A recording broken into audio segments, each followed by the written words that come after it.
rise and join in our pledge of allegiance.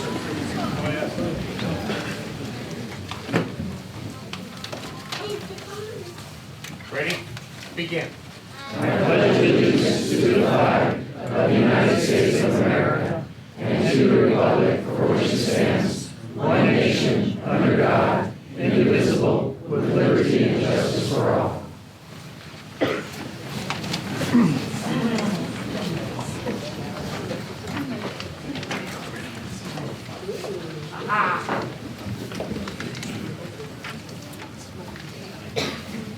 Roll call. Councilmember Gardner. Here.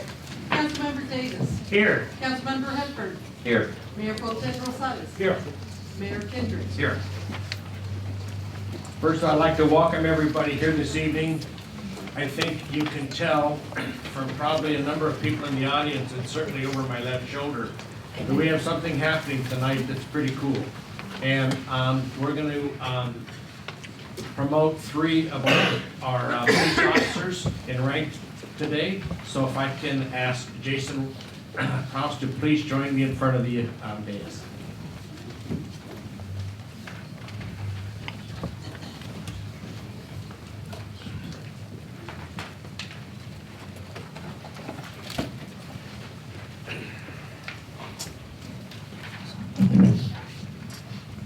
Now that we are on live stream, I keep forgetting to grab the mic, but Jason has not gotten very far.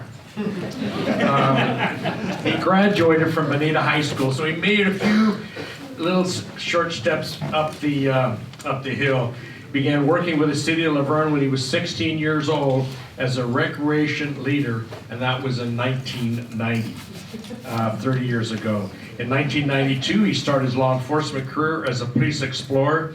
In 2005, he became a police officer and has held the rank of officer, corporal, detective, sergeant, and now lieutenant.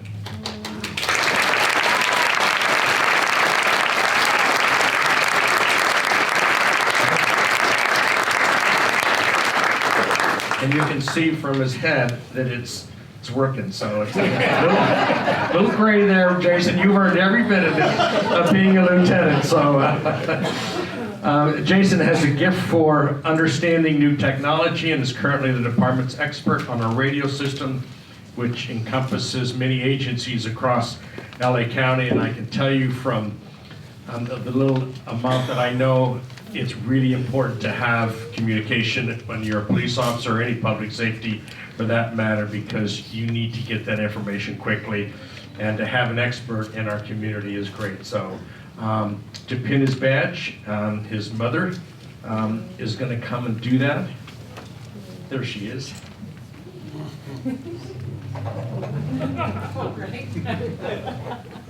It'll only bleed for a little while. Forget it.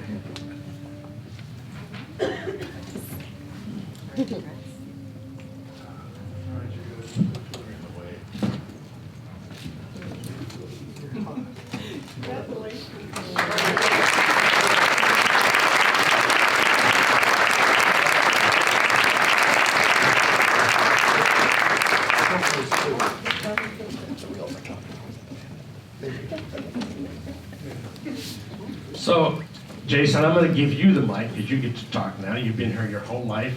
You know, you're in the... right? I mean, I think so, as I have. So I'd like to just have you tell everybody a little bit about yourself and what's going on in your life. All right. Well, like you said, I've caused a few problems for the city manager here in the city for a few years. Apparently not too bad because I'm still here. But this has been a great city to work for. You guys have taken great care of me here, and I enjoy the community. It's a great place. I have my mother here, my stepfather Joey, my sister Kelly, and several friends in the audience: Bill Witzka, JT, and the whole group over here. Thank all these guys. They support me every day, so thank you guys.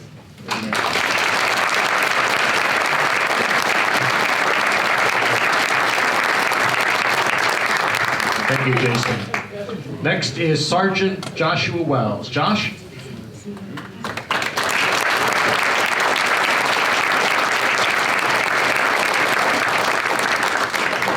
short guys coming up tonight.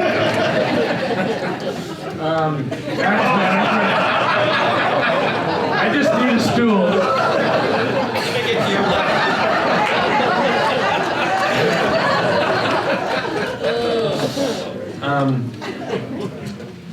Josh is an amazing guy. I have a chance every once in a while to talk to him. He began his career with the Verne Police Department as a police aide in 2000. In 2002, he graduated from the San Bernardino Sheriff's Academy with honors and became a police officer, brought those honors right to Laverne.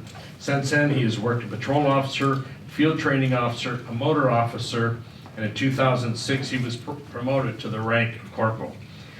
Was also elected as a member of the regional SWAT team, which we have and we're honored to have. In 2010, he was selected to represent the police department as a task force officer and police canine handler with LA Impact, which is a regional drug enforcement agency. Throughout his career, he's been recognized and received various awards for outstanding police work. Joshua holds a bachelor's degree in criminal justice management from Union Institute, and I was honored to accompany Josh when Grace Napolitano asked our city to bring a firefighter and a police officer to be recognized, and Josh received that honor. So it's nice to be with you that day.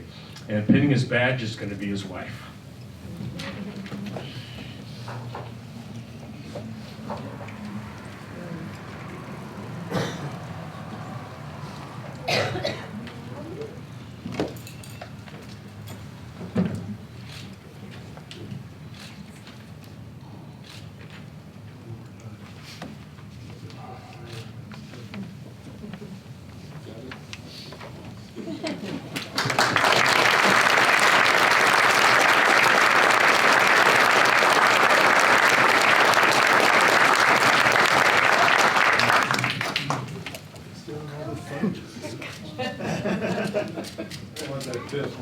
Right. Now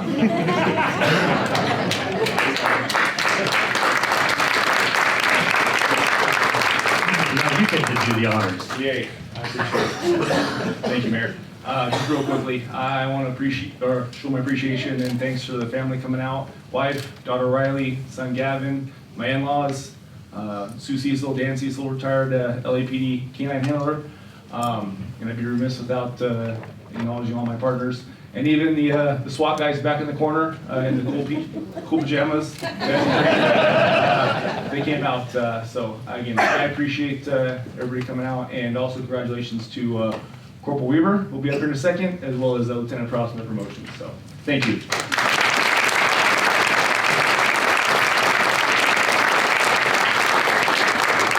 I always feel safe when these guys are on, I'll tell you.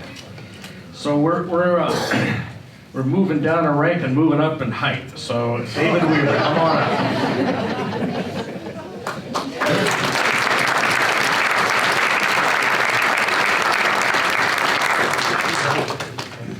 So David has done something that I have had the honor of being involved in over 50 times, and that is he is an Eagle Scout. So I think that alone is worth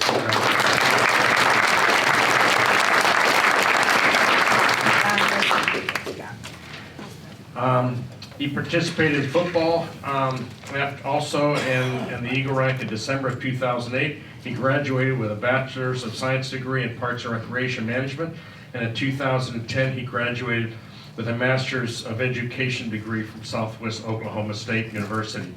Just all those wonderful courses getting ready to be a police officer, right? In 2011, he joined the Elk City Police as a police officer. In 2015, he was hired to the Verne Police Department. If you were here, you remember us pinning that badge. David is currently assigned to the Patrol Division and assigned as a field training officer. His assignments have included drug recognition expert, racial profiling instructor, and a use of force instructor. In October of last year, 2018, David was presented with the Officer of the Year Award, and in June of 2019, he was presented with a life-saving award for his efforts in saving the life of a Laverne business manager. Good for you, David. is excited to start.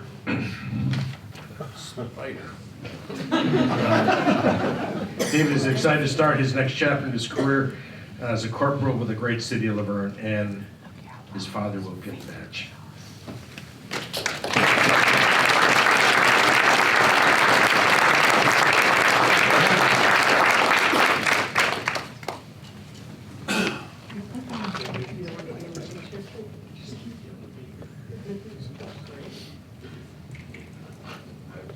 Do we have a basketball team? We just pinned our 3 centers. Is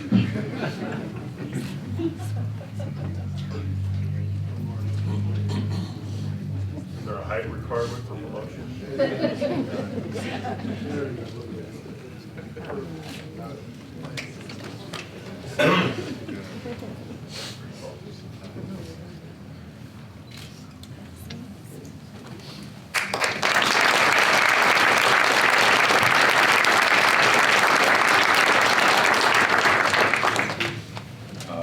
First off, I want to thank the department for giving me this opportunity, and I want to thank all my peers and all the support I've had during my entire career here. I couldn't imagine working for another department. It definitely worked out the best for me. And I want to thank my family, all their support.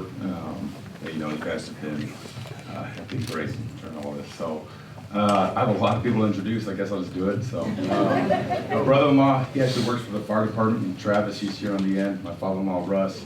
Mother-in-law, Rebecca, one of my nephews there, little Lukey, my son Ethan, my wife Kendall, my mom Kim, my dad here on the end, Clint, family friend Julie here, sister-in-law, brother here, and sort of other sister-in-law, just Rachel, sorry, I'm getting names. And then Richard here in the back, my other brother-in-law. So, yeah, thank you guys.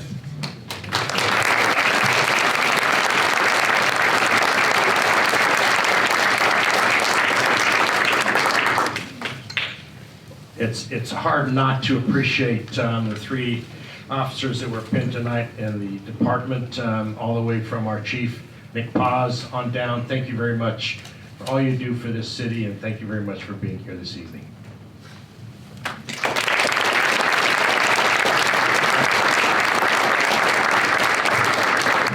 Mr. Mayor, I'd like to say a few words. Before the police officers, it's turned up. Before the police officers leave, I'd like to thank the association for your commitment to helping with the tax measure for Laverne and getting the information out to the residents. I appreciate your commitment to that. Thank you very much.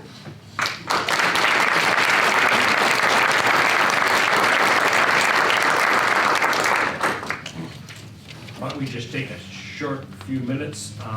If you'd like to stay for the meeting, they're certainly exciting, but you may want to spend some time with your family, and so we'll take a short recess and then rejoin in just a few minutes. Okay, get started again. Yeah, mine's this tall. Our next item is number 5, announcements. So with announcements, the first one I have is George May from our library. George?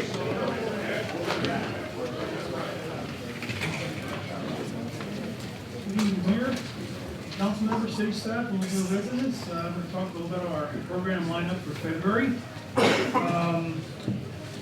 There's something a little bit for everyone, for children, for adults, for teens, and basically for everyone. Can't hear you. The mic is off, I think. The mic not- Yeah, we're just getting closer to you. So I'm going to talk a little bit about our program lineup at Laverne Library. And starting off on Tuesdays, February 4th, 11th, and 8th, from 10:45 to 11:50, we are having our monthly baby story time. This is an opportunity for parents to bond with their child using rhymes, finger play, and books. This is for babies up to 18 months of age. There's limited space, so registration is required. Also on Tuesdays, same days, February 4th, 11th, and 18th, from 4 to 5, we are having our after-school adventures. This is for grades 1 through 6, and there's going to be game, crafts, and STEAM activities. On Wednesdays, February 5th, 12th, and 19th, from 11:30 to 12 p.m., we are having our Smarty Pants story time. This is for ages 18 months to 5 years of age. Again, it's an opportunity for parents to bond with their child through songs, rhymes, books, and movement activities. Excuse me. In celebration of Leap Day, which this year is February 29th, we are having a Leap Day program. It's going to be from 12 to 1, and this is for ages 5 through 12. And there's going to be games, crafts, and also an opportunity for attendees to learn about Leap Day. For teens, on Friday, February 14th, from 3 to 4, we are having a Tower Up program. It's an opportunity to design and build a tower, a famous tower based on the works of Gustav Eiffel and Simon Rodin. And this is for ages 12 through 18. For adults, in celebration of Black History Month, on Saturday, February 15th, from 2 to 3, we are having quilt code cards. This program is about the quilt codes that were used in the Underground Railroad. This is where secret codes and symbols were embedded inside these quilts as a map to assist fugitive slaves to escape their freedom. This is for ages 18 and up. When was that? This is Saturday, February 15th, from 2 to 3 p.m.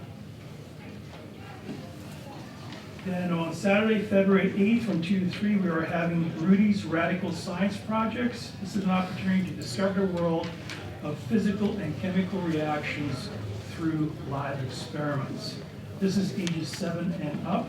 And our last program, which is also going to be held on Leap Day, but a little bit earlier in the day, is going to be performance by David Cousin, who has 5 world records in juggling. So this is going to be high energy comedy juggling show. This is available for everyone. And as a reminder to all the residents in Laverne, our library is an early voting site, and voting will be open on these days, February 22nd through March 2nd, from 8 a.m. to 5 p.m. Then on voting day, March 3rd, we're going to be open from 7 a.m. to 8 p.m. The voting will take place in our meeting room, which is right across the south side of the building, right across from the high school bleachers on Durward Way. And that's it. That's it, folks. Thank you for being a voting center, George. That's a lot of work, so thank you. You can have side entrance or main entrance for voting. It'll be side entrance. Okay, Sherry Best.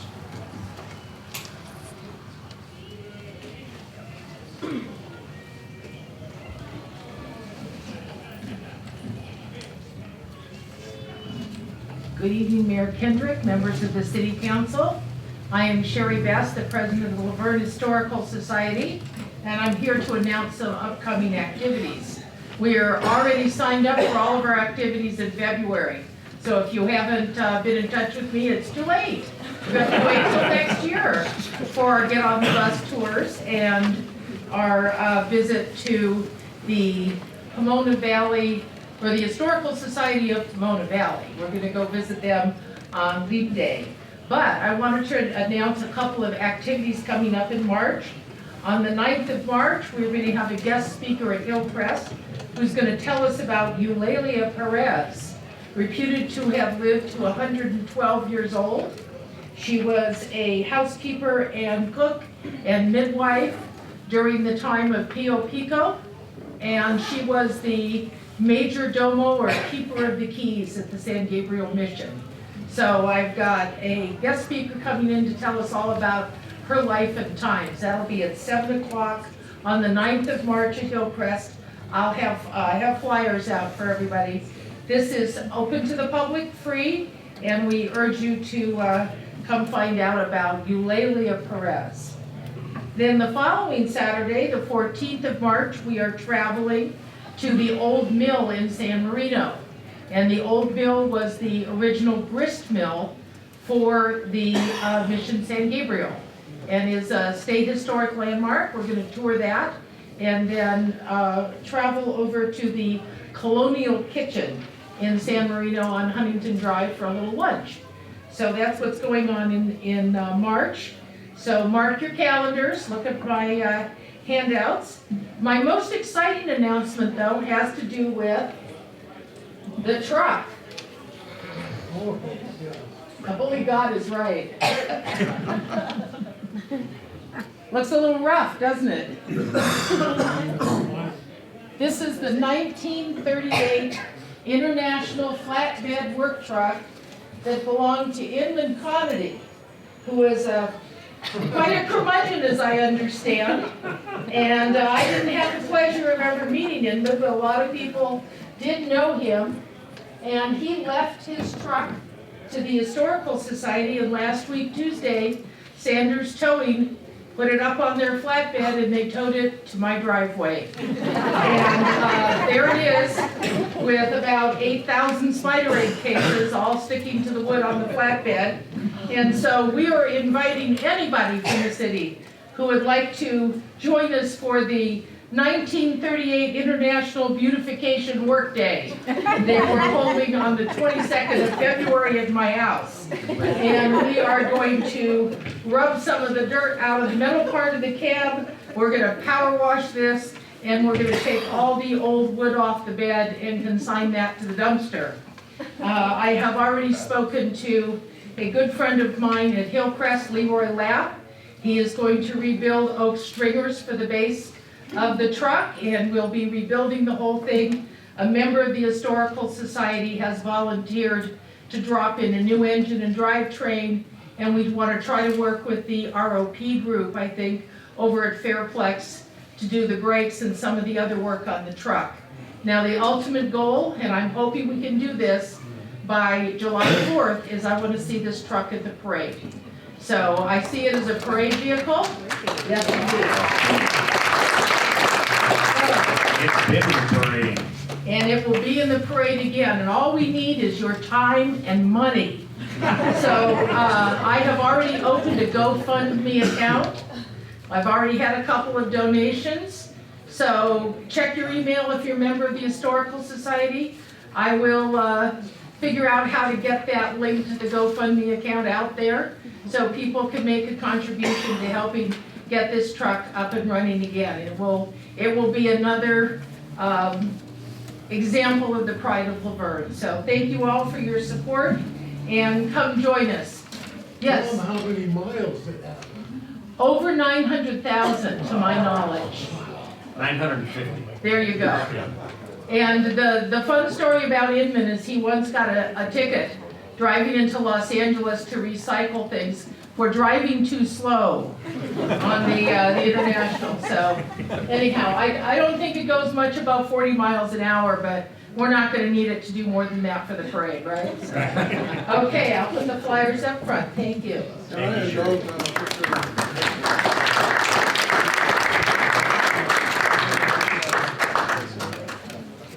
Yeah, this is going to be a cool. We need to have the mayor on this corner here. Here we go.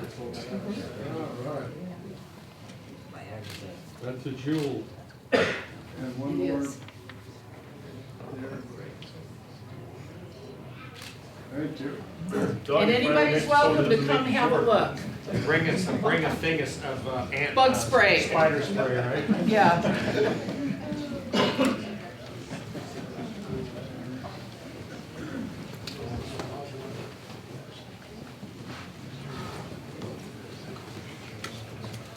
That is a cool truck. I happened to have the honor of driving it in the last 4th of July parade that it was in, and you had to double clutch it, and there's no power steering. I was exhausted at the end of it. So, thank you, Sherry, and thank you for everybody. Let me have this, everybody pitch in and help. Okay, any other announcements that people would like to make? Rick? Mayor and council and citizens. Next, the Laverne Coalition of Concerned Citizens is having our first ever inaugural mayoral forum, candidate forum next Monday night. All 3 candidates have accepted. After an extremely successful council candidate forum last Monday, we were invited by the Bonita Unified School District to move the location for this mayor forum to the Bonita High School gym, which we obviously gratefully accepted. One important note, based on the larger location and the larger potential crowd, we're moving the forum to 6:30 p.m. versus originally posted at 7. We'll be changing that. We'll post that on our Facebook page as well as next door. As always, we invite members and non-members to attend. As with the council forum, we plan to have the audience ask as many questions as possibly as they wish. Hence part of the reason to move it up to 6:30. So we look forward to everybody that is interested to coming to this great function that we're going to have next Monday night. Thank you much. Rick Bowen, the chair of LV3C. Anybody else have any announcements they'd like to make? Okay, we'll move to item 6, consent calendar. I would just like to point out a correction on the description. It was pointed out that we referenced the wrong resolution that Councilmember Carter had a conflict with. It is actually 20-08, referencing the leave abatement. If you did receive a corrected copy of that, you say it. Okay, is there a motion? Second. Vote please. Thank you. Item 7 is a Hillcrest Homes, another part of their Hillcrest Homes, and I have a conflict. I will be stepping out of the box.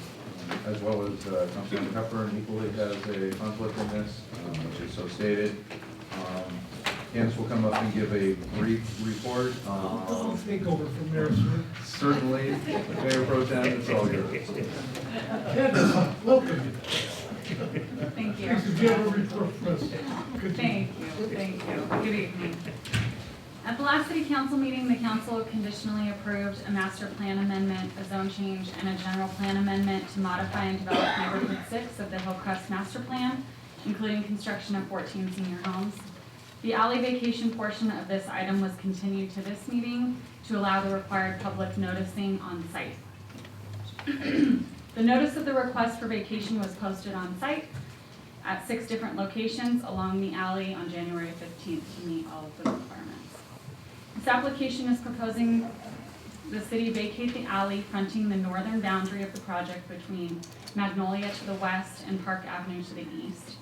The Public Works Department has determined that the city has no use for this alley as it's internal to the Hillcrest campus and will be closed to through traffic with the proposed project.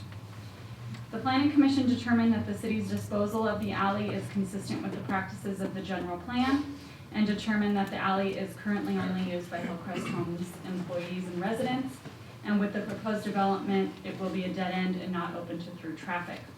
Additionally, the general plan does not identify the street as a planned connector or arterial highway, and the vacation of the alley will not negatively impact the surrounding neighborhood. So based on these findings, the Planning Commission determined that the street vacation is consistent with the general plan. This determination can be seen in the attached resolution number 1251. Staff engaged an independent consultant, LSA Associates, to prepare the mitigated negative declaration for this project.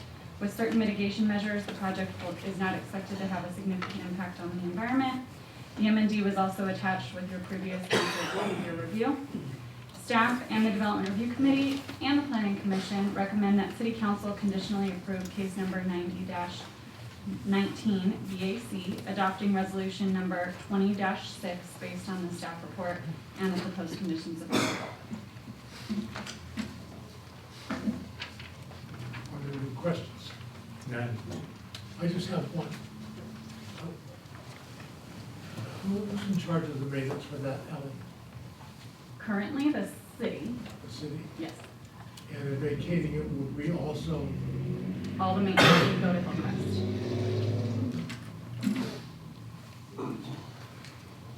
just to say, agenda item, and now, are there any questions from the public that you'd like to ask us? Comment on? Seeing none. Clerk, is there say anything more of it? No, is that the public hearing? Then that considers a public hearing? Is there a motion? I'll make a motion that we pass 90-19 VAC And I'll second it. and all the other things. Please vote. Carries. Did somebody get, Getting them right now. are you sure? Yes, I know. Sorry. Come on. He doesn't want to. Time is over, I know. Gavel. We want to keep this meeting moving, I'm trying to say. It's good to be the king. That's why you retired. We don't have a kingdom here, this is not a monarchy. Be silent.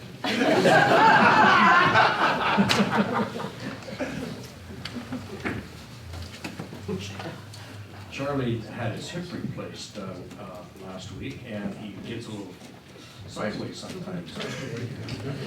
Sideways. He's healing nicely. Okay, we will move to number 8, under other matters, comprehensive annual financial report. Bob? Yes, Mr. Mayor, I'm going to turn this over in a minute to the city's auditor, but each year the city is required to have once their books are closed, which is June 30th of every year, they're required to have an independent audit of the prior year to confirm that some of the activity that occurred.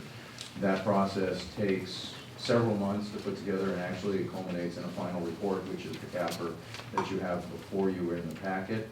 We've asked our auditors to come and give a presentation to council and answer any questions that you might have as part of that disclosure. So with that, I'll turn it over. Thank you very much, City Manager. Good evening, Mayor Kendrick and members of the City Council. My name is Brad Welliver, representing Rogers, Anderson, Malady, and Scott. I'm a partner at the firm there and the partner in charge of your audit engagement here that we performed. And we completed in 2019, but just due to scheduling conflicts, just getting to meet with you today, since you have pretty busy agendas. It's great to see such great public engagement here. So I wanted to just present to you what we have provided as far as the final report and give you an update on the findings through our audit, and then just draw attention to a few key items that I've noted for discussion here purposes. So included in your agenda package, you have the actual comprehensive annual financial report, which is the really big one. That's the actual financial statements and other reports in there. And then there are some separate letters here. One is just our official communication in writing to you, but I'm also giving that verbally here. This is where I'll give you the results of our audit. The staff was very cooperative. We were able to have access to all the documentation we needed, which is a really important part of auditing. It's pretty time intensive for staff to close up the whole the year, do certain journal entries and other adjustments that only happen once at the end of each year, and then prepare for an auditor to come in. And we were in this room here, about 6 of us, sitting here doing the work back in the fall of 2019, and I just wanted to let you know that staff was very cooperative through this time. I know we understand it's an interruption in their already busy schedule, but they were gracious hosts to us, and we don't have any findings to report to you, which is a great news. So each year, despite the fact that we've been doing the audit for multiple years in a row under our contract, we come in with some returning staff, some new staff, and we change our procedures each year to take a look at different angles and, got to give them a little element of surprise so they don't know what we're looking for each time. But overall, a part of our process is to also evaluate the internal control system that you have in place, whether it's designed effectively and implemented effectively. And we don't have any findings to report to you of anything that is a concern, which is great news for the city. It means that the city's staff here, the finance staff in particular, what we were looking at, is doing a really good job. So that is that's in here in our report to you. I'm also just giving to you verbally. We also have a report in accordance with government auditing standards. If there were reportable findings, they would be in this letter, but there are none, so it's saying that there are no material weakness findings in this letter. It's important. Some outside users ask for this report. It's the official communication from auditors to the city of any reportable findings. Now back to the comprehensive annual financial report. In this report, starting on page 1, is our independent auditors report, and that goes from page 1 to 3. This is our opinion letter over the city's financial reporting in here. This is what we call an unmodified report. It is the highest level of assurance that we can give you as internal auditors. Unmodified refers to the fact that there are no modifications necessary to this report to be in conformity with generally accepted accounting principles, which are universally followed across all the United States for governments so that information is reported consistently between different governments, and you can compare these statements to other governments. Now, the things I mentioned earlier, I wanted to point out a few items that are just of notable change, because obviously there's a lot of information in here. It covers a lot of different aspects of the city's operations, so we're not going to go through all that tonight, but I will entertain any questions you may have later about that. But on page 2 of our opinion letter, we have an emphasis of a matter paragraph. We add that paragraph when something more significant happens, and in this case, we're drawing attention to a GASB, or a general, it's the Governmental Accounting Standards Board provides pronouncements. These are the standards that you follow and other governments follow. They issued statement number 84 that's been adopted by your city. What this does is it causes well, first of all, when they issue these statements, they're for financial reporting only. So it changes the way things are reported. It doesn't change the operational aspect of the way that you were necessarily doing things. But in this statement, GASB 84, it redefines what is and is not a fiduciary activity. So what that really meant for the city is certain types of balances and transactions that you were formerly treating as an agency fund is now no longer called that, because now under the standards they've done away with that, created a new definition and created a new fund called custodial funds. So city staff did actually a very thorough job of looking through what each of those agency fund balances are, comparing it to the new standard, and then revising. So that means some of the balances and the transactions moved into the general fund that were formerly in agency funds. Some of them were reclassified as custodial funds. That's all reflected in your statement here. So we've drawn attention to it in our opinion letter because it had a significant effect, not in operations, but just in financial reporting. We wanted you to be aware that that was something that was adopted during the year. One of the other items that I wanted to draw your attention to is, if you'll remember back to summer of 2018, you voted to refund your pension, issue pension bonds and refund your pension debt with CalPERS. That's reflected in here, but in a slightly unusual way, and I wanted to just draw attention to it, so it'll remind you. I know you've been through this discussion with staff, but just also for the benefit of others that might be looking at this and members in the audience. When you look on page 16 and you see long-term liabilities, this is the statement of net position, and it shows bonds payable, long-term bonds payable of about 50 million, and then a net pension liability of 45 million. So it makes it look very large, like you've got almost $100 million in debt.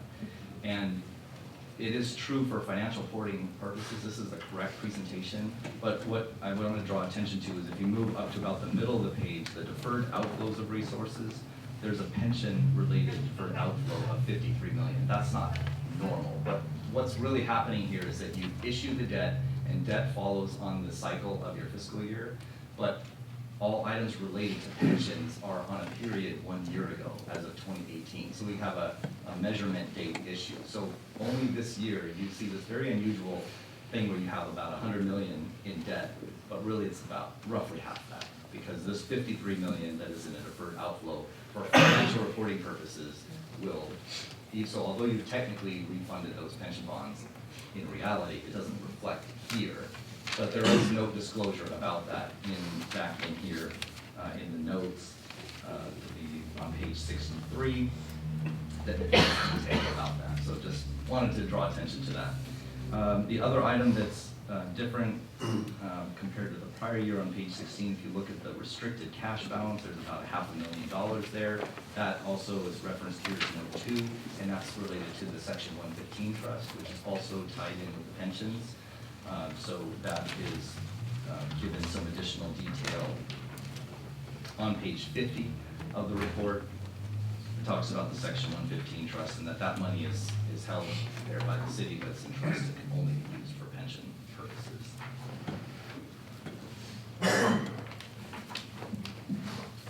The other item I wanted to mention was because some of those balances related to the implementation of GASB 34 did come over into the general fund. I just wanted to draw attention to the fund balance in the general fund, which is on page 19. And the total fund balance, this is showing in your report as $10.9 million. That's after those adjustments for that. So it's showing that from the perspective of looking at just the main general fund, the main operating fund of the city, you have a fund balance, which is basically your available resources, the assets minus the liabilities, of $10.9 million, which is a very favorable position that the city is in, to point that out. There's a lot of other funds in the city, all dedicated to special purposes. So one good measure of how the city is performing is to look at the general fund. There are additional details about the fund balance composition in the notes for any that are interested. That's really all I have. Any questions?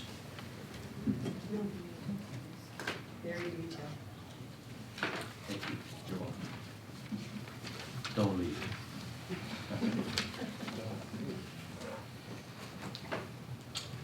No, you can sit down, I'm sorry.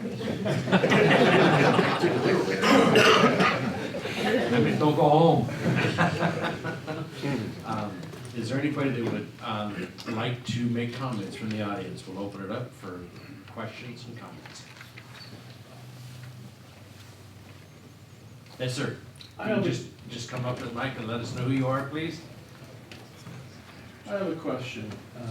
I'm not an employee of the city or anything like that, but my pension is sent to me and I'm given a percentage of funding to let us know where we stand with the pension.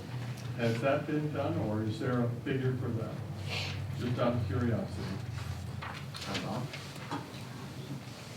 Well, technically say as it relates to PERB, we'd be 100% funded our individual position, but we have that pension obligation bond that would reflect differently. That would be accurate. The only funds that we didn't pay off were the PEPRA balances, which are very small comparatively, did not get paid off. But as far as the main pension for the $53 million roughly, that would make the funded status of those plans, close to 100%, with the provision of the measurement date difference that we have previously discussed. Thank you, Nathan. Anybody else?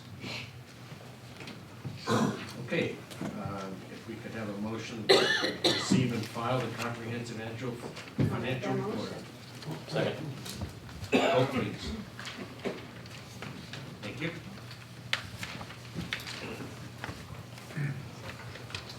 Okay, now is the time for public comment. Just want to remind people that when you come up, that it'll be for one time only. This is time set aside for items that are not on the agenda. And so we will start with Barbara Bringley.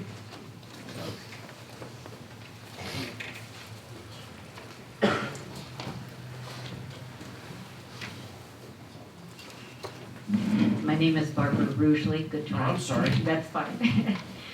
And I'm representing the League of Women Voters of the Mount Baldy area. And the Mount Baldy area covers this city and 10 other cities, 5 being in San Bernardino County. As the Observer Director, I am happy to introduce you to Carrie Poolbaugh, the new Observer for the Verne City Council. Welcome. Carrie has grown up in East Whittier. She's had a Laverne address since 1992, but she didn't actually move into the city limits until 2019. She got her BA at Cal State LA, Master of Library Science at USC, and Doctorate of Public Administration at 1993 at U of Laverne. She's retired now. She spent most of her career in public libraries. To explain the Observer program a bit, you haven't been singled out as the only city to have such an observer. We have 5 other city council observers, 3 school districts, although not Bonita at the moment. I'm still searching. Tri-City Mental Health Center and the Ontario International Airport Authority. The League Observer Corps helps ensure that citizens are aware of the decisions that impact their lives. They promote government transparency and accountability. Observers are there to observe, not to voice opinions. Observers may ask questions for clarification, information, or knowledge, asking with an impartial attitude. Ideally, observers are monitoring both the issues being discussed as well as the process by which they are being discussed. They prepare an annual report and a written report to be presented May 21st, 2020. It has been my experience that most observers gain a great appreciation for the service performed by the officers of the various agencies. I expect that will happen with this observer and this council as well. Thank you for welcoming our observer service. Thank you. Thank you and welcome. We have two librarians in our midst tonight, George.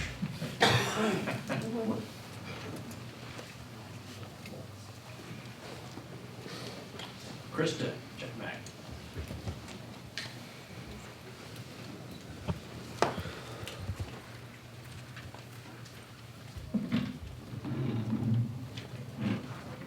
Good evening, Council and Mayor. My name is Krista Chakmak, and I'm a longtime resident, and my family is deeply rooted in this community.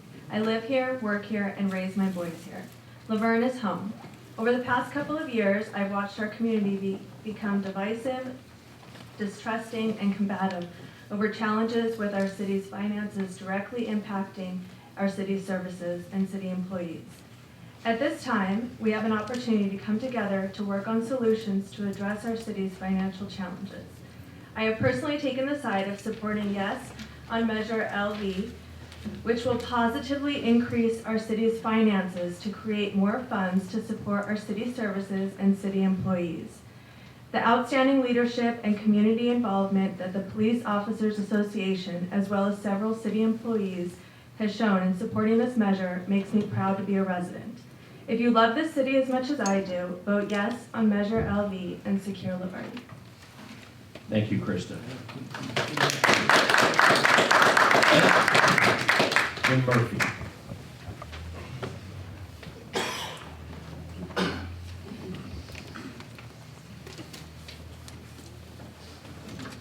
Good evening, Mayor, City Council, staff.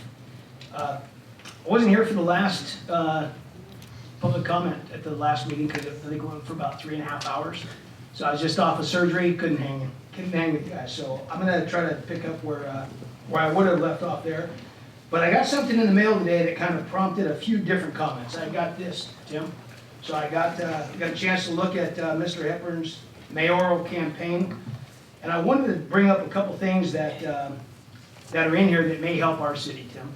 I just heard Krista get up here and speak and said, you know, it's sad, the divisiveness. So maybe there's a point here that we can agree to help the city and move forward. So I looked through the accomplishments, the 3 accomplishments that you posted here for your last 4 years on city council.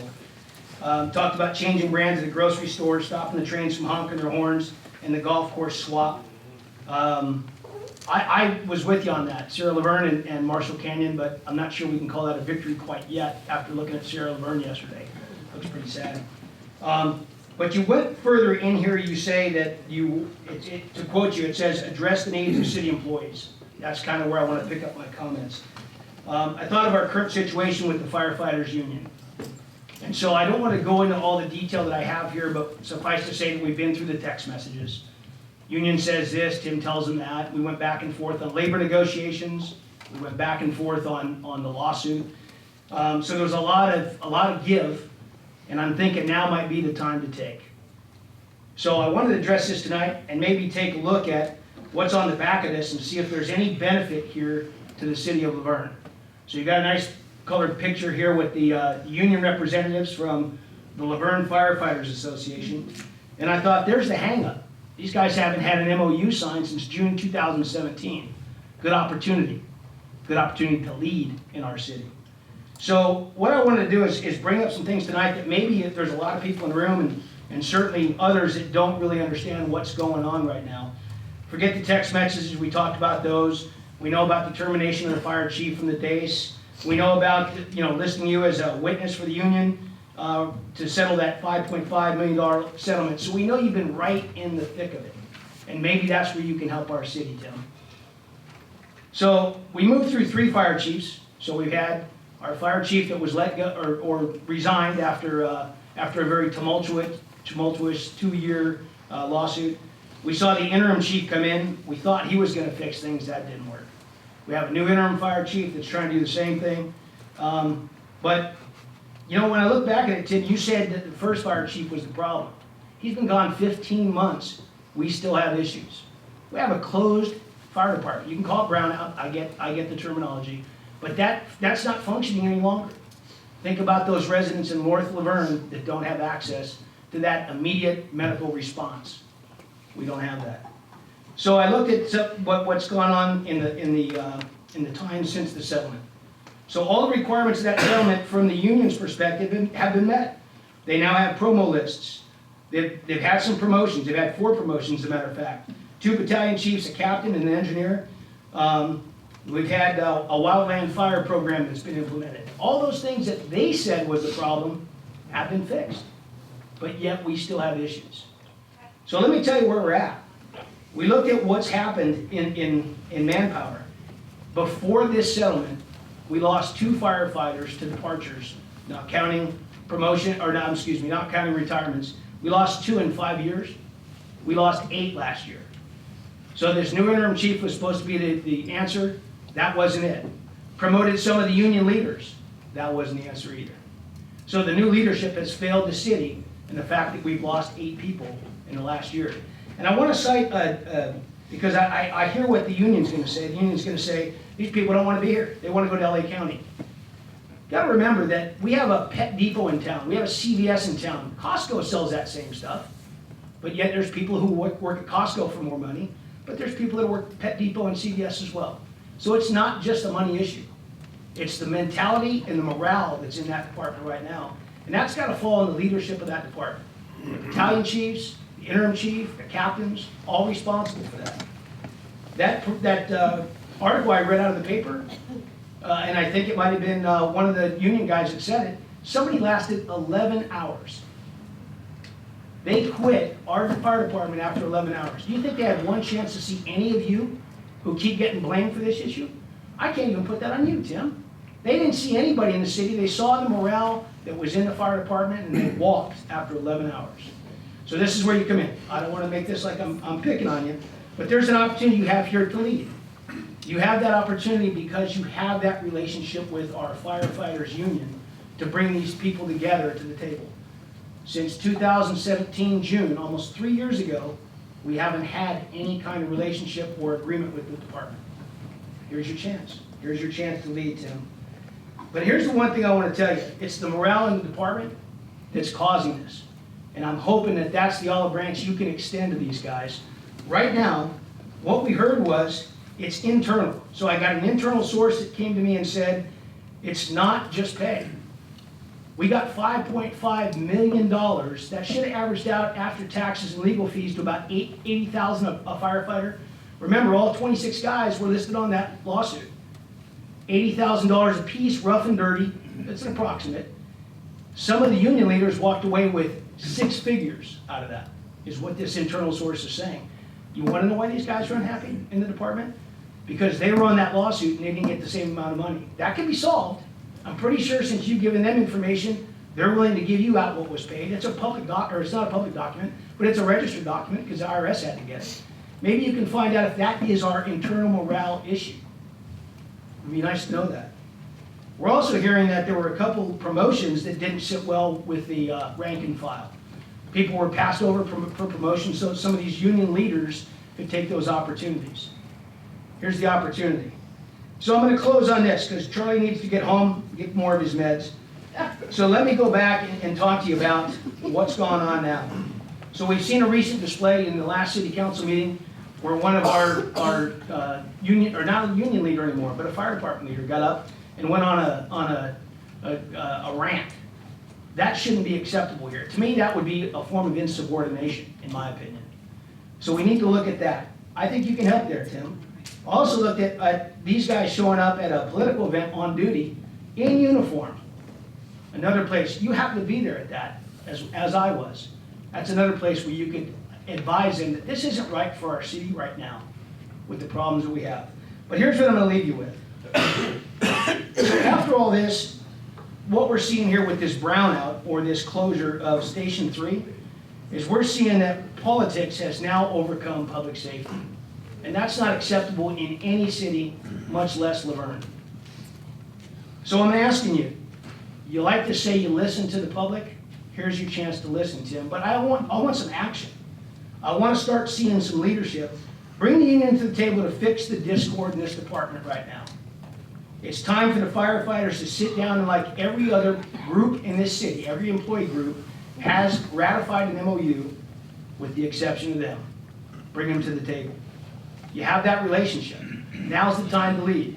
It's not after March 3rd. Let's solve this now. Let's get that station reopened. Let's get staff back on board. I know this isn't as easy as it sounds, me standing up here asking you to do this, but this is your chance to demonstrate to the city how you can be part of that labor negotiation that they cut you out of so long ago.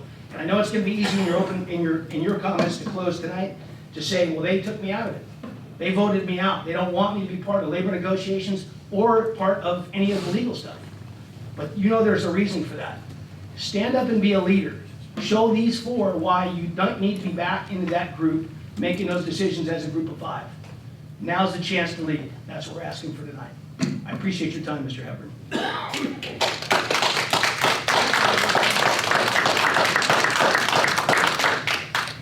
David McElwain.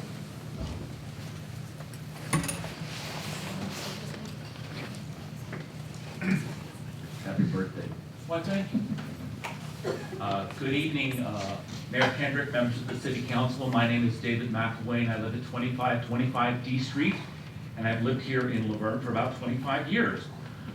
First of all, I'd like to recognize our esteemed ladies from the League of Women Voters and remind everyone that on August 18th, 1920, Tennessee ratified the 19th Amendment, so we're celebrating this year, all year, 100 years of votes for women. I'd like to give them a round of applause.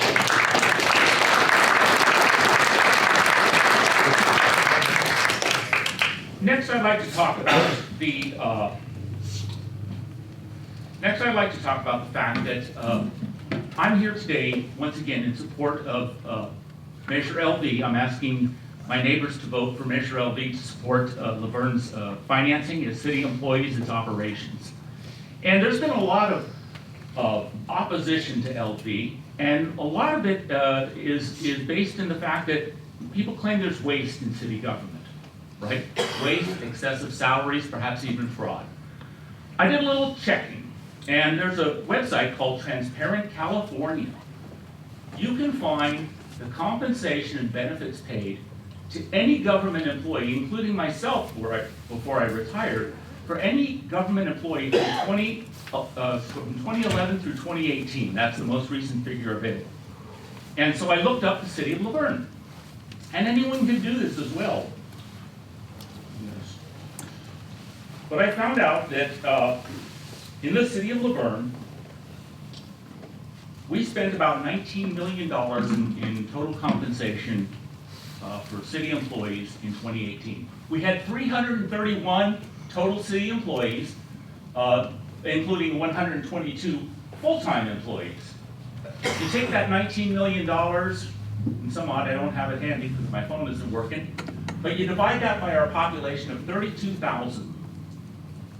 And I found out that our cost per resident to pay for all the employees, all the staff, the executives, the clerical workers, the city planners, the recreation staff, our firefighters and police, the cost per resident is about $608.70 some odd cents per year. So for $1,200 in 2018, my wife and I enjoyed all the city services that we can possibly imagine here in Laverne. And I don't consider that to be excessive. There's some more math to be done. So for instance, there may be questions about the level of compensation for city employees. It turns out that Transparent California does have that median compensation figure for the city of Laverne, once again dating back to 2011. And you can find the compensation for each and every city employee. And some of you have been paid handsomely. I'd say some of our workers are paid handsomely, and I'm okay with that. I understand that there's strong competition in municipal government, for executive leaders, for managers, for firefighters, for police officers.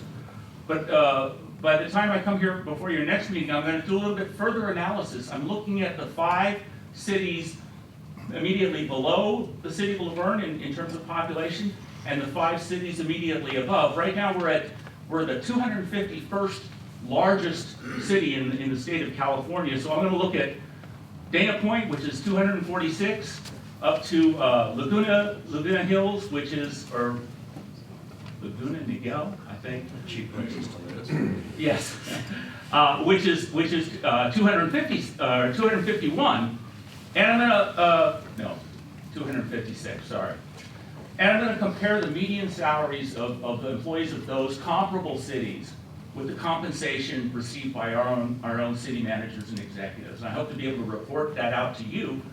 But I want to invite all residents of the city of Pomona to go to Transparent California. Who? Sorry. Sorry, I do a lot in Pomona. All residents of Your the city. office was in Pomona. Yes, yes. All residents of the city of Laverne to go to Transparent California and find out for yourself. There's math to be done. Thank you so very much. Thank you, Dave. Out of blue cards, but somebody else may want to speak. Is there somebody that would like to speak?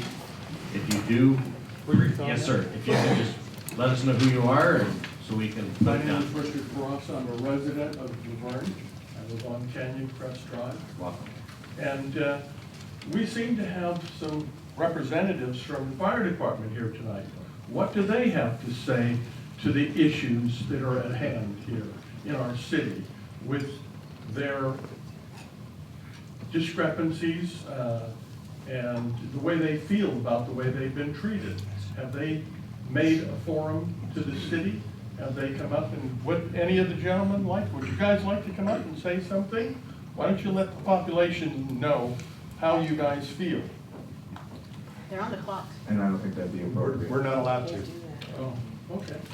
Thank you. Somebody needs to get it done.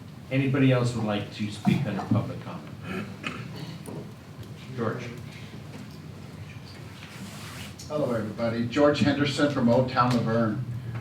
I got to tell you, I was so happy to see the meeting start out with such a positive note today, acknowledging our police department and the recognition they deserve. You know, I came into this town.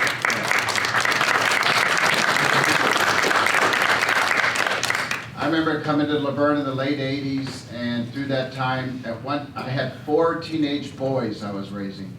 So I had some interactions with the police I'd rather have avoided. But at no time did I ever feel that it was unprofessional, that it wasn't fair. They've done a great job. I love the way we feel safe in this city. And I just want to say to Chief Paz and the other police officers, thank you for keeping us safe and doing the job you do.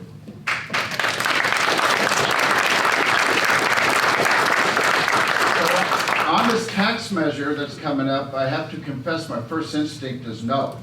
I don't think I've voted for a tax measure in years. But now that I understood a little bit more what's going on, I have changed my view on this. This is a tax measure I think Laverne needs to have. And the reason is you can't have a city like this without cost. It does cost money to maintain a safe, clean city like we have. I go to many cities for my work, and there's many times I know I'm not in Laverne. There's cities where I literally have to watch my back where I'm going to see people and stuff like that. It's an unsafe areas, or they're not clean. You go to our parks, our streets, we see a very good environment here. I see money being spent on repairing roads and doing things, so I don't see a lot of waste going on. There's a very good chance that the county will raise the tax anyway later this year. If that's the case, then we're going to get little or none of it. I'd rather have that money stay in this town and controlled by our current leadership. right now or after the election and let them decide how to spend money for our citizens. So it's one of the rare times I will say, yes, I'm supporting a tax measure. Thank you. Thank you.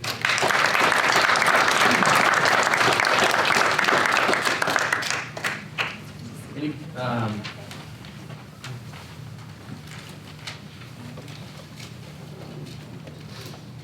Anybody want to take a wild guess what I'm going to talk about? He just did. The buttons look good on you. Thank you.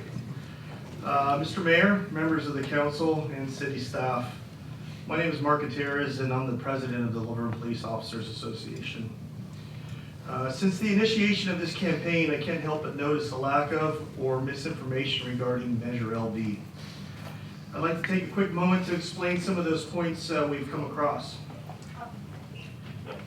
This is a sales tax measure, which means it affects not only residents, but anyone who makes a purchase here in Laverne.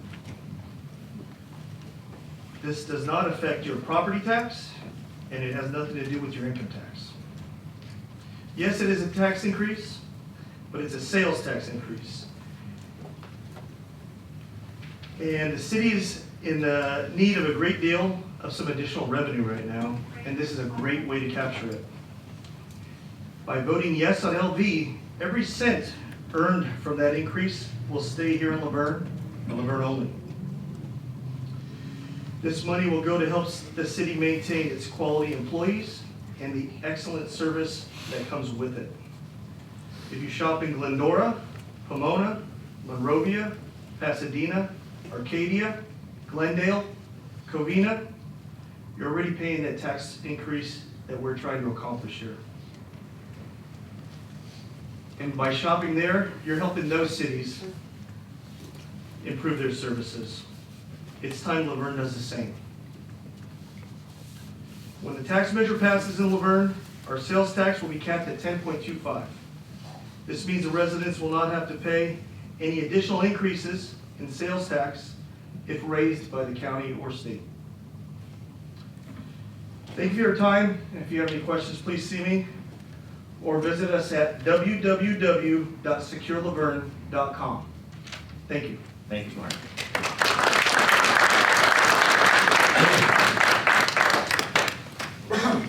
Anybody else like to speak under public comment?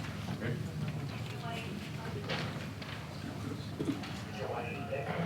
Mr. Mayor and Council, first thing I want to do is thank Dan Kesey and his group for the great job they did on the transition of Golden Hills and Esperanza during Christmas.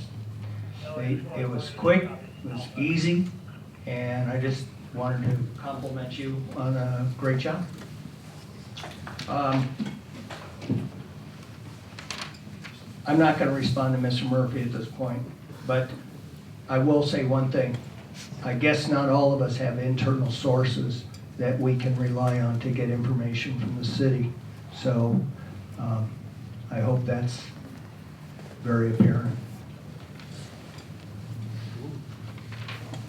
Anybody else like to speak under? Ben? And Del Toro. So I would just like to make a little clarification if there's people in the audience that don't know. The Saving of Marshall Canyon Golf Course was a community effort. There is a small group of people that is still working with the county to make sure the money is being spent there. New cart paths are put in, $3.2 million are set aside for new irrigation, another $2.5 million to work on the front of the facility. That is public property, whereas Sierra Laverne is private property. So they are absolutely two different issues. Fortunately, we came to the city and we were getting the response we needed. We came to Councilman Hepburn, we filled the room with over 200 people. The residents got involved. The motion was made asking the city, Mr. Hepburn made a motion asking that we send a letter that the residents are against the swapping of Marshall Canyon Golf Course. And that's how that course was saved. So as soon as those of us that have worked so hard and are still working hard to save Marshall Canyon Golf Course, I knew as soon as this topic came up with what's going on with Mr. Schlesinger at Sierra Laverne, I expected more conversation in the city. Oh, we shouldn't have done that, we should have done the swap. But I have to tell you, the majority of people I talk to that even live right on Sierra Laverne are happy that we saved Marshall Canyon Golf Course because we could. And that was a totally different situation than what we're dealing with at Sierra Laverne. So, thank you for your time. Thank you, then. Anybody else like to speak? Anna?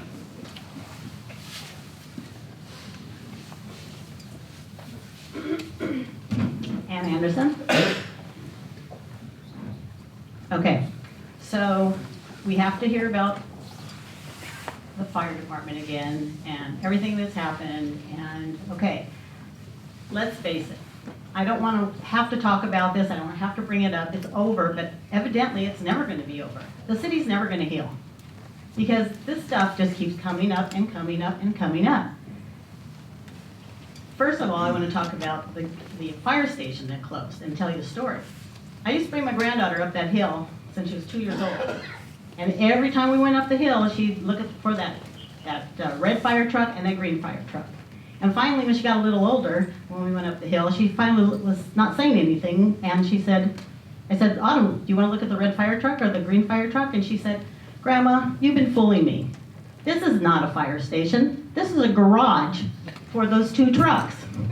So I don't know what the problem is with saying that we lost the fire station. There was only like 2 paramedics sleeping there overnight or something. It's never been a fire station. So saying we lost the fire station, I don't even understand why the thing was built in the first place. Second of all, if we keep bringing up this situation about the fire department and the employees of the fire department, look at, I have been managing since I was 21 years old. I've had businesses with 30, 40 people.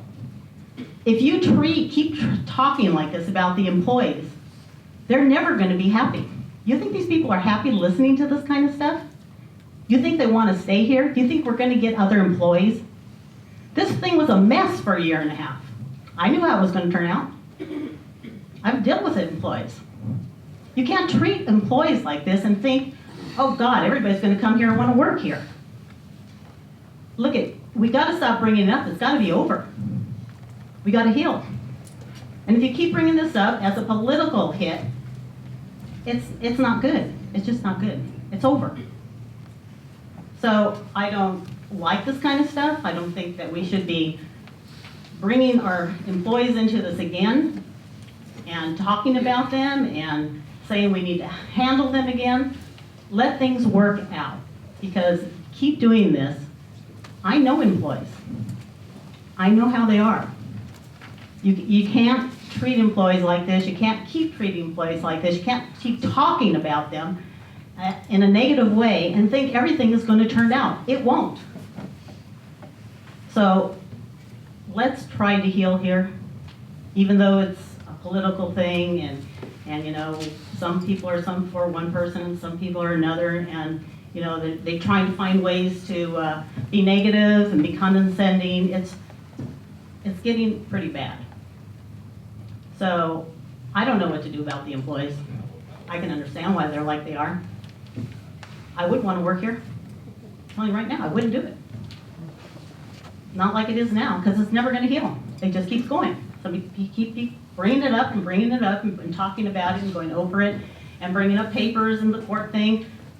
If the court thing's over, nobody was at fault.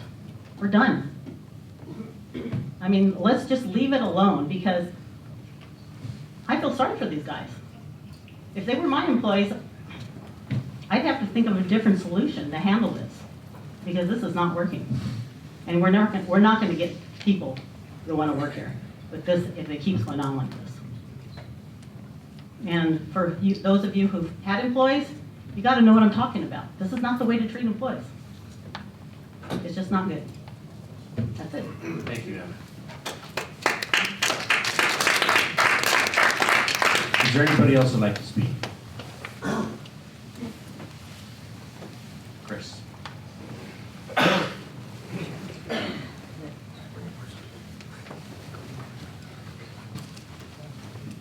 Christopher Gendro, the owner of Chase's Restaurant in Laverne.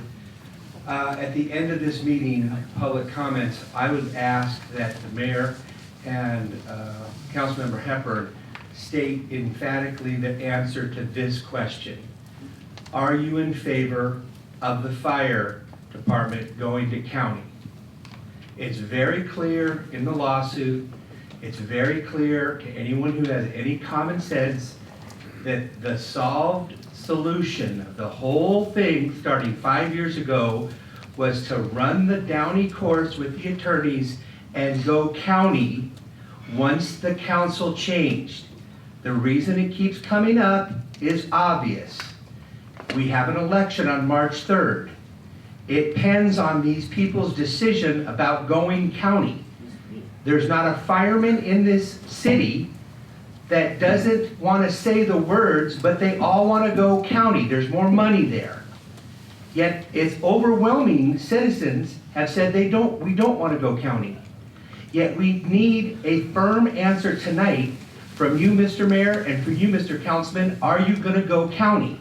When you put out a brochure hugging the firemen who head the union that say, these are guys that are supporting me, and they in their lawsuit, page 2, say, we want to go county, and we sit in the room over there last September 2018 and listen to Montoya say, county, county, county, and this is the reason to go county.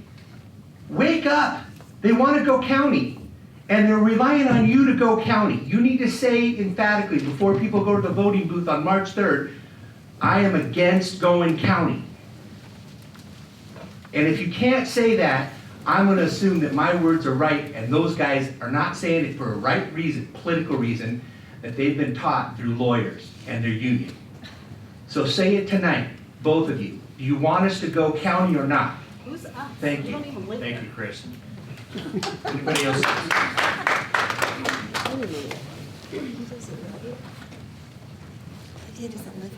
Good evening, Brian Markey, 3rd Street. I just want to go on record as saying, as far as the fire department goes, I'm totally against going county. We have to keep control of all our city services within the city. And as far as going county, these guys are free to go. There's nobody forcing anybody to come here and go to work.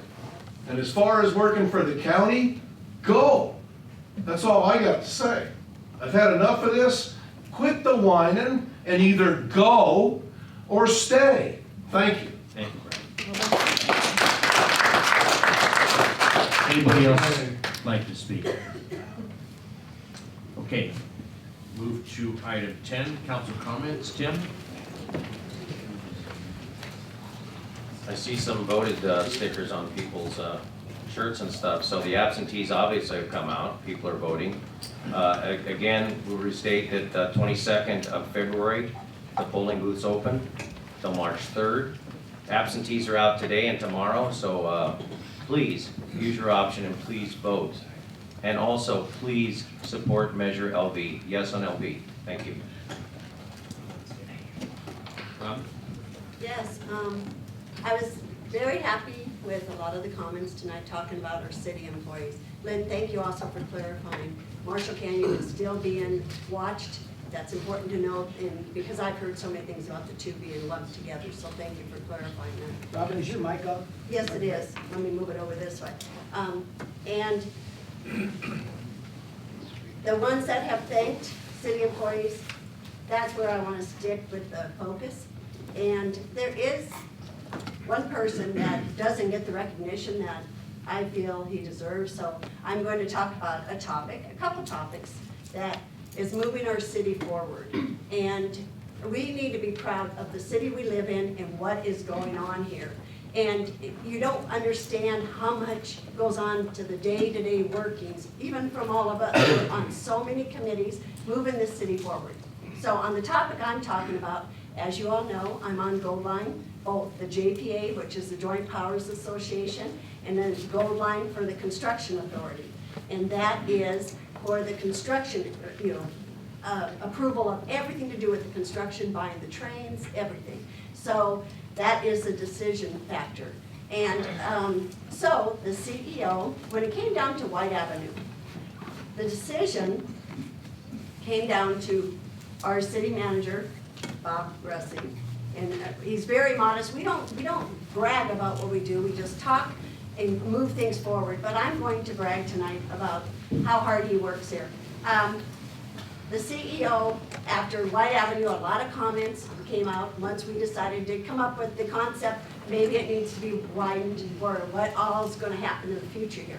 So the CEO of Gill Line did contact me and he said, it's up to your city. What do you and your city manager want to do? You're a voting member of the construction authority. I just want to hear from you. What do you want in the strategic planning? When they were working on that and coming up with the final document, we had the draft, then we went on to the specific plan for the goal line. So I called Bob and I said, look, you know, we have a lot of comments here. What do you think we should do? We talked about it. We decided to, you know, the residents said that live along that corridor, they do not want it widened. So I said, okay, thank you, Bob. I called the CEO and told him the recommendation from our city is not to widen White Avenue at this time. And so that's the recommendation he put before the voting board, all of us, which I did abstain because it is my city, but they had the recommendation from City of Laverne. So I thank you, Bob. You never take credit for these things, but it was your leadership on that too, so thank you.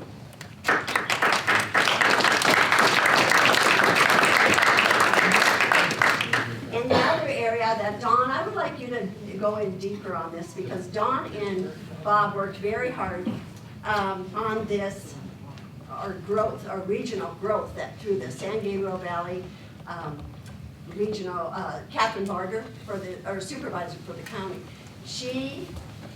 There was an article in the paper and she has talked about what we have done. So would you expand on that? Because that is something that both you and Bob worked very hard on. Many others too, but you two need to take credit for that. So I'm gonna leave that up to you to talk about in the event the other day with Catherine Barger, okay? And how she bragged about our city being the first city in the region that is getting this development funds. So that's it, thank you.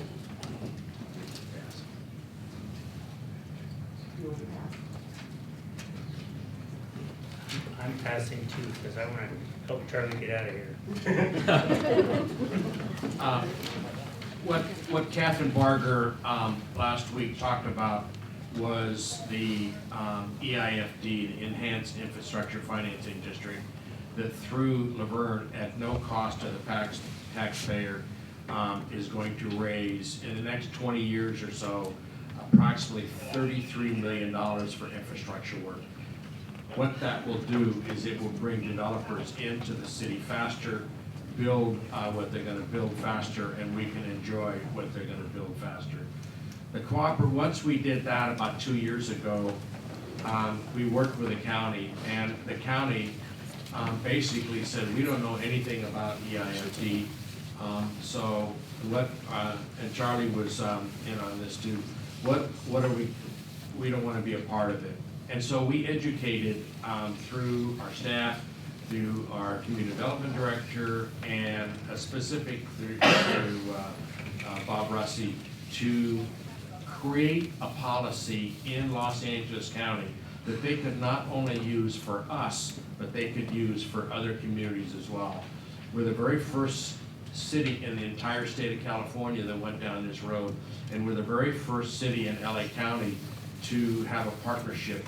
We get a certain percentage of every property tax dollar, but they get a lot more. They get probably almost 3 times what we get, but we got half of theirs, and they are going to, through their agreement, we will get over $50 million for work in the enhanced infrastructure financing, which brings a total of over $85 million that the city of Laverne is going to benefit from in the area that has been designated through this goal line development. So my hat's off to Bob. Many times he knows the way to the county, believe me, because he's been down there so many times working with the CEO of the county and Barger staff to get this through. So tens and tens of millions of dollars to our benefit. Do you have anything you want to say, Bob?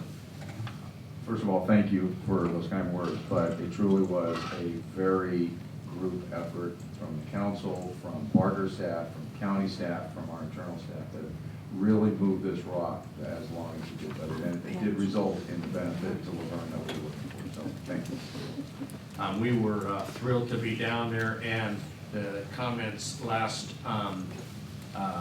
week at the San Gabriel Valley updated luncheon, she was a guest speaker, and she went out of her way to thank Laverne for the leadership role that it played, not only for the Laverne aspect of the EIFD, but also for the county, the partnership that it created, and the ability for other cities as well, because it was a 5-0 vote, and all the other members of the County Board of Supervisors are anxious to create that same environment in their districts for their communities.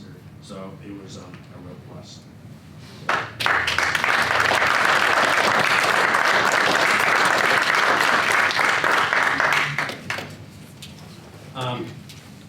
First of all, thank you, everybody. I know this is a very passionate time in Laverne. As most of you know, I have lived in Laverne for many, many years. My great-grandparents came here, planted the first citrus trees that ever grew in this city. And this city's been a wonderful place for many, many hundreds and thousands of people to raise their kids and be the city that it is.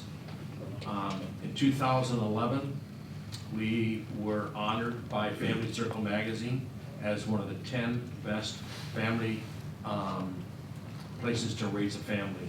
And we were actually, when you read the article, it came out number 4.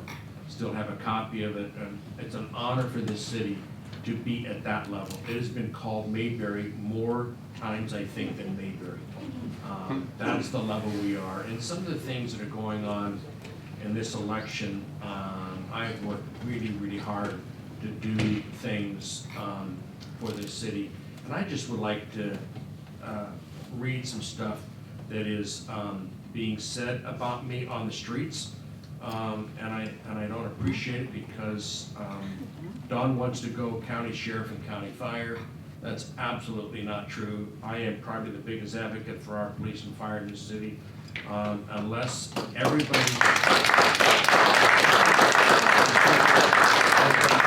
voters say otherwise, I will never, ever consider our services going someplace else. These are wonderful people in our city, and they need to stay. We want them to stay. So I appreciate that. Don Kendrick doesn't want restaurants with bars in Laverne. That's being said on the street by certain people. I became a certified bartender in Hawaii.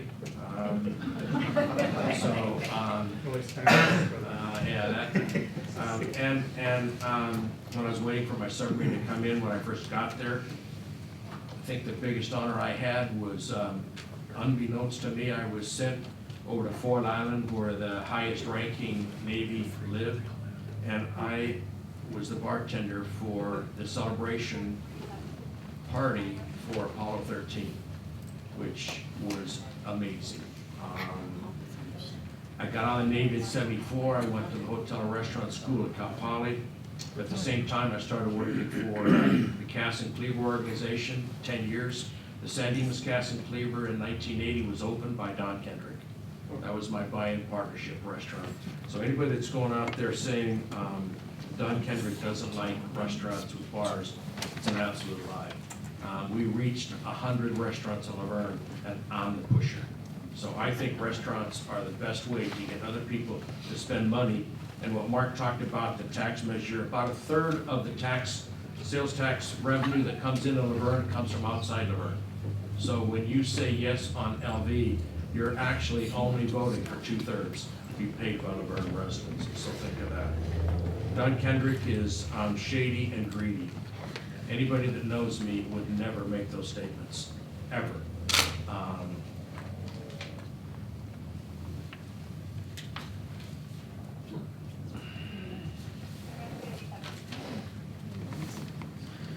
Don Kendrick screwed his employees when he moved his office home. That was the words. Those were the exact words that were used. If you heard the length of notice that I gave my employees when I moved my office home, you'd say, why did you give them so much? But that's who I am. Also, I gave them the financial at the end so that they wouldn't be hurt, and they weren't. A judge made me move my business office from Bonita Avenue. Real estate agents today don't work in brick and mortar. I think a lot of you probably don't know him. He's a wonderful, wonderful man, and that's Nick Apodessa. He's the #1 real estate salesperson today. Works for RE/MAX Masters, works out of his house. And probably every nice house in Laverne is sold either by Carl Capuano. I think Carl works out of his house. I know Nick does because I've been to his house.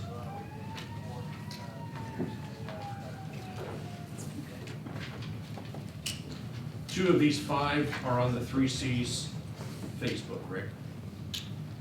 His Facebook is Anti-Don Kendrick and Pro Tim Hepburn, and I know that.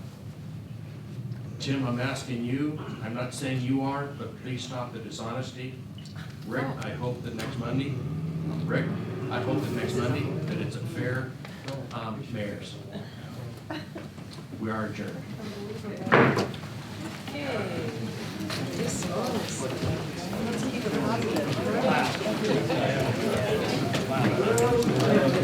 Mr. Mayor, here's your mayor. Right